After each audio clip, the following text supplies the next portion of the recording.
Hey, wanted to share another lessons learned here in terms of fasteners.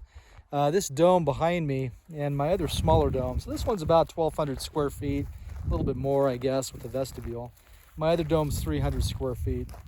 When I built these, I used 4-layer 8mm polycarbonate, and I used a wood frame. Basically, I used a good karma method with the triangles made from 2x3s, basically ripped down 2x6s. We had a pretty nasty windstorm, crazy nasty. So my vent ripped off the hinges, for instance, and I had this panel here.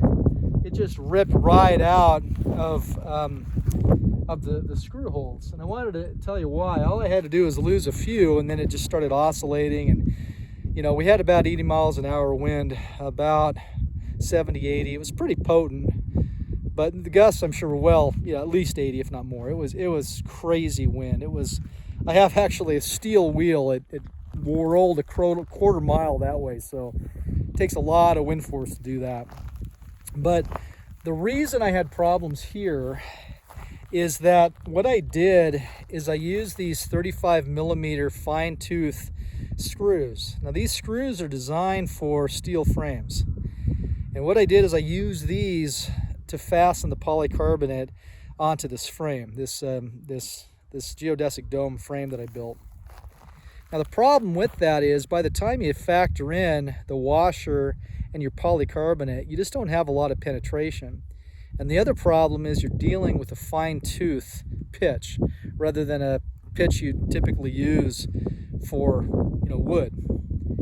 This is a standard tin middle screw. This is what you'd use to fasten your basically your corrugated steel roofing. This is designed for wood, and you see it's a much coarser pitch than the fine pitch that I would normally use for a steel frame that I used for this. So it just emphasizes the importance. And I have a lot of customers that I sell polycarbonate to, and they want screws, and I say, yeah, you probably shouldn't use the fine pitch, but I'm happy to sell them to you. And some buy them, some don't. Well, this is a tribute in terms of why you don't want to use the screws, the fine pitch screws used for a steel frame. Just run down to Home Depot. These are like 13 cents, maybe 15 cents each. The screws I sell, the self-drilling screws, they're 10 cents each. And I have 25mm, 35mm, and 50mm. At the time that I built this, I didn't have the 50mm in stock. Regardless, it's the coarse pitch you need when you're installing a wood frame.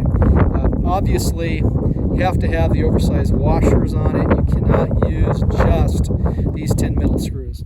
You do that, guarantee you're going to lose your panel in no time. So especially in my wind conditions, you can kind of feel the wind picking up right now. It's about 1 o'clock or so. And two, let me just show you how bad this was. So it ripped right off the hinges here. Also here, see this frame here, this just got toast. I even have a chain on it. So I have a chain on that one, and it's still severed the windstorm severed the upper hinge there. So that just shows you how forceful the winds are here. It's just a brutal area. Now if this was a standard polyethylene skin greenhouse, it'd be gone. There'd just be nothing left. But I think the reason I had problems was I used the wrong screws, and just need to fix that. Anyway, wanted to share that with you. If you're building the greenhouse using polycarbonate, make sure you use the right screws. Thanks.